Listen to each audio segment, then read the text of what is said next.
తుంగతుర్తిలో MLA కానీ ప్రభుత్వం కానీ వాళ్ళు చేస్తున్న అరాచకాలు రోజుకు రోజుకు కూడా పెరిగిపోతున్న పరిస్థితి ఉన్నది.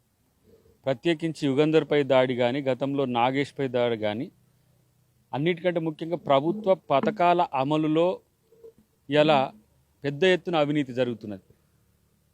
30 to 50% దళిత బంధులో ఈరోజు అక్రమాలు జరుగుతున్నాయి. 224 కోట్ల పైచిలకి ఈరోజు దళిత బంధుకు మోడల్ మండల్గా తిరుమలగిరి వస్తే 64 కోట్ల రూపాయలు పూర్తిగా అవినీతిమయమైన పరిస్థితి మనం ఇలా చూస్తున్నాం. అవి ప్రశ్నించినందుకే ప్రశ్నించిన వాళ్ళని ఇలా దాడులకు తెగబడుతున్నారు. అఖిల పక్షాలు కలిసి ప్రత్యేకించి ఇసుక మాఫియా ఇలా కిషోర్ అంటున్నాడు, ఇసుక నుంచి నాకు 5 లక్షల రూపాయలు వచ్చినా కూడా మరి నా మీద ఏదైనా చర్యలు తీసుకోమని. మరి 1000 కోట్ల రూపాయల ఇసుక తరలిపోతుంటే నువ్వేం బీక్తానికి ఇక్కడ ఉన్నావు? ఆ ఇసుక పోతుంటే లారీలు చూస్తా అనుకున్నావా? మరి ఇలా అది ప్రశ్నిస్తే వాళ్ళ మీద దాడులు. ఇలా మేము ప్రశ్నించట్లేదని చెప్పి మా మీద ఇలా ఏంది కిషోర్తో కుమ్మక్కని కొంతమంది దుర్మార్గులు చేస్తారు. ఇలా ప్రతి ఒక్కటి కూడా ప్రజలు గమనిస్తున్నారు. ముఖ్యంగా ఈ ప్రభుత్వం తీరు నియంతృత్వంతో ఉన్నది. కేసీఆర్ ఇలాంటి ఏమంటారు పనికిరాని చెత్తగాళ్ళని తీసుకొచ్చి ఎమ్మెల్యే చేస్తే పరిస్థితి ఎట్టుంటుందంటే ఇది చందాలు వసూలు చేసుకొని తీసుకొస్తే నియోజకవర్గంలో మొత్తం దందాలు చేస్తున్నారు. ఇక్కడ తీసుకొచ్చి రౌడీ రాజ్యం చేస్తున్నారు. ఇలా రేపు మేము అంటున్నాం, మా ప్రభుత్వం వస్తే ఒక్కొక్కరికి శంకరగిరి మాన్యాలు ఉంటాయి. కథలు నాటకాలన్నీ చేస్తున్నారు. మీరు రావట్లేరు ఇక్కడికి, ఎవరు మాట్లాడతలేరు అని చెప్పేసి చిన్నపిల్లల మీద, అడ్వకేట్ల మీద, లేదంటే ఉద్యమకారుల మీద, ఎంఆర్పిఎస్ మీద కూడా దాడి చేయడానికి ఇలా వచ్చిందంటే వీళ్ళ స్థాయి ఎక్కడికి వచ్చింది. ఇలా ఇక్కడ మాలామాదిగా వైరుధ్యాన్ని తీసుకురావడానికి కూడా ఇలా ఇక్కడ కిషోరే కారణం. ఇలా ఎంఆర్పిఎస్ కొడుకులు అనడం, కాంగ్రెస్ కొడుకులు, బీజేపీ కొడుకులు, ఇలా నువ్వు ఎక్కడి కొడుకు అని మరి ఇడికి వచ్చిందే అడిగిండు. అడిగితే నీకు కోపం వస్తే ఎట్లా? మరి నువ్వు కొడుకులు అనే దమ్ము నీకు నీ ముఖ్యమంత్రికి ఉందా? ముఖ్యమంత్రి ఇట్లాంటి పనికిరాని చెత్తగాలని ఎలా నువ్వు ఎమ్మెల్యేలు చేయబట్టి ఈ పరిస్థితి వచ్చింది. నీ ప్రభుత్వమే పడిపోతున్నది.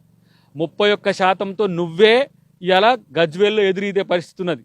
ప్రజాస్వామ్యంలో నియంతృత్వం అనేది తేవాలని చూస్తే ప్రజలు తిరగబడతారనే విషయాన్ని గుర్తుపెట్టుకోవాల్సిన అవసరం ఉంది. కాంగ్రెస్ పార్టీ ఇక్కడ ప్రజా సమస్యల మీద పోరాటమే కాదు, అక్రమాల మీద, అరాచకాల మీద డెఫినెట్గా మేము పోరాడతాం.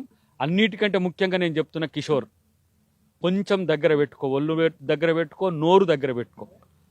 ఇలా నువ్వు నల్గొండ నుంచి వచ్చి ఇక్కడ రాజకీయాలు చేస్తున్నా కూడా ప్రజాస్వామ్యాన్ని గౌరవించి ఇలా మేమందరం కూడా ఎందుకు సహకరించే తీరులో ఉన్నారో అర్థం చేసుకోవాలి.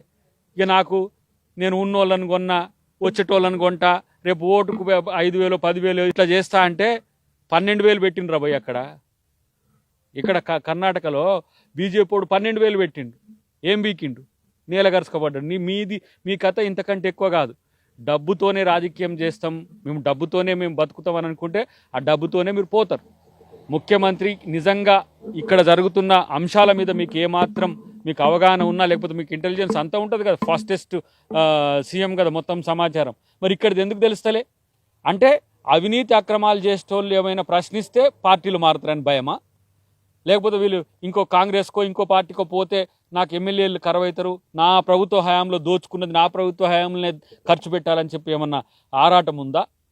మీరు పెద్ద ఎత్తున లక్షల కోట్లలో మీరు కొడుతుంటే 100 కోట్ల మీ ఎమ్మెల్యేలు తింటున్నారు. కాబట్టి అవినీతి ప్రభుత్వానికి అంతం వచ్చింది. ముఖ్యంగా తుంగతుర్తి లాంటి ఇలా అక్కడ కూడా చూసినండి, మహబాద్లో గుడిసెల పేదోళ్ళ మీద దాడులు చేస్తారు ఎమ్మెల్యే మనుషులు. అంటే వీళ్ళను ఎమ్మెల్యేలా వీధి రౌడీలా తేల్చుకోవాల్సింది వాళ్ళే. వీధి రౌడీల్లా ప్రవర్తిస్తే మాత్రం డెఫినెట్గా ప్రజాకోర్టులో తీర్పు తప్పదు.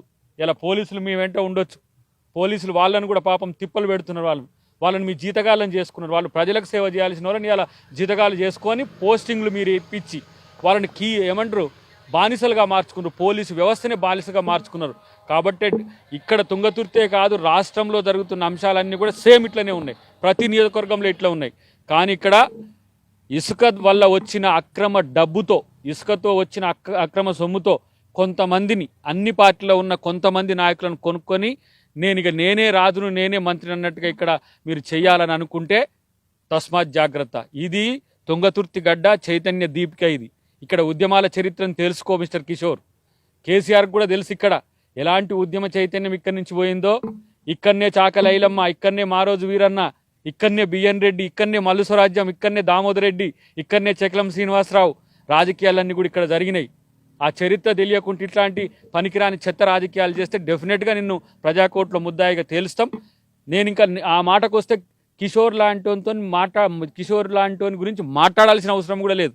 గింత చెత్త రాజకీయాలు చేస్తే నేను ఓయూ విద్యార్థిని, నేను ఉద్యమకారుడు అయితే ఉద్యమకారుల మీద దాడులు చేయాలని ఉన్నదా? మాకంటే ఎక్కువ ఉద్యమాలు చేసిండ్రా మీరు, నువ్వు మీ ముఖ్యమంత్రి కలిసి? కాబట్టి ఇలా తెలంగాణను తెగబడి దోచుకుంటున్నారు.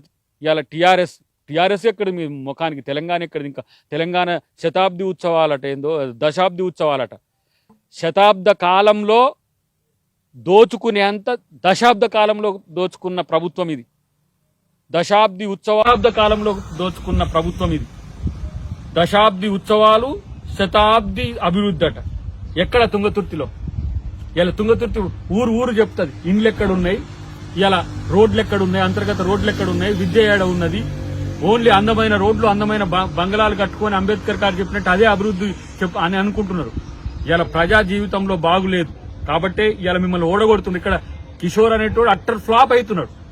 అందుకే ఇట్లాంటి జనం మీద తిరగబడుతున్నాడు. నేను ఇంత చేసినా కూడా నా మీద ఇంకా ఎందుకు మీరు ఇట్లా చేస్తున్నారని. కాబట్టే ముఖ్యమంత్రికి ఒక సవాల్, ఇక్కడ కిషోర్కి ఒక సవాల్. మీరు ప్రజాస్వామ్యంలో ఉన్నారు, ప్రజల యొక్క గొంతుకగా, ప్రజల యొక్క సమస్యలకు పరిష్కారంగా ఉండాలి తప్పితే ప్రజల మీద దాడులు చేస్తే ప్రజలు తిరగబడతారు. ఇది హెచ్చరికగా తీసుకోవాలని చెప్పి నేను ప్రభుత్వాన్ని నిలదీస్తున్నా.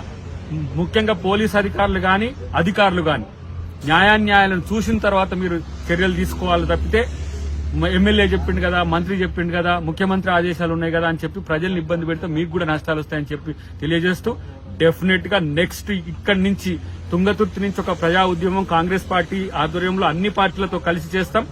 తుంగతుర్తిలో జరుగుతున్న అక్రమాలే కాదు, ప్రజలు పడుతున్న బాధల్ని కూడా తెలుసుకొని ప్రజలకు బాసటగా కాంగ్రెస్ పార్టీ ఉంటుందని చెప్పి తెలియజేస్తాం.